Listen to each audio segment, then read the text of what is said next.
In this morning's U.S. Bank Customer Spotlight, we are joined by personal finance expert and entrepreneur Al Riddick. He's written a book called The Uncommon Millionaire: Financial Success Begins with Behavior. He's with Business Courier editor Rob Dawmeyer with simple strategies for reducing financial stress. Al and Rob.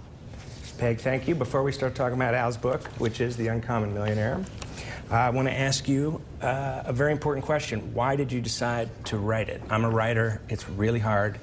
Why did you decide to write a book about this? That is an excellent question, sir. I do a lot of speaking about financial wellness in front of various organizations and corporations, and I noticed that at the end of my presentations, individuals would always come up to me and say, well, Al, where can I buy your books? And my comment was, what book? Because I haven't written one.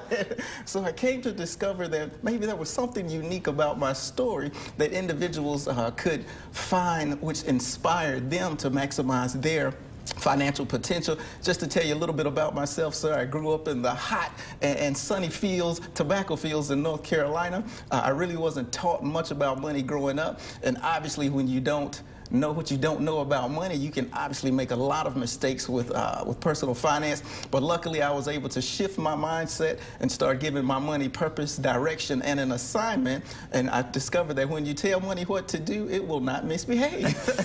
So, when you started to sit down to write the book, you said it was because a lot of people would come up afterwards and ask you, what do you think it was during the talks that you would give that really stuck with people, that had them coming afterwards looking for something like this? When people meet me, I'm just an average, everyday guy. Sure. My wife might say I'm less than average, you know. However, there was a time in my life where I was $150,000 in debt. Wow. My wife and I actually eliminated all of the debt we have over a 3-year time span, and most people have not met an individual that actually lives debt-free, believe it or not.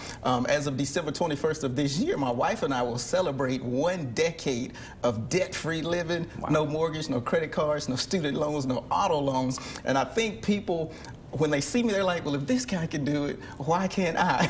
So let's finish on one last question. If you had to pull something out of the book, one piece of advice for people to leave them with, what would it be?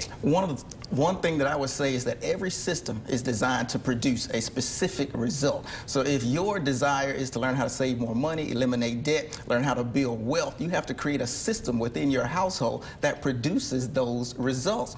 If you aren't getting those results right now, there's nothing wrong with you as an individual. It's just the system that needs to be fixed. And take it from me, when I say you can discover a system that works for your household, it may take a little bit of effort, it may take some trial and error, but once you put the right systems in place to produce positive incomes, the world is your oyster, as they say. Well, I have to say that you clearly know what you're talking about. Living debt-free is something that I personally am not doing, unfortunately, but definitely pick up this book, because if you can go a decade without debt, you've obviously got some serious knowledge. So thank you so much for being here, Al. Thank you, sir, for having me. Appreciate it. And back to you, Peg.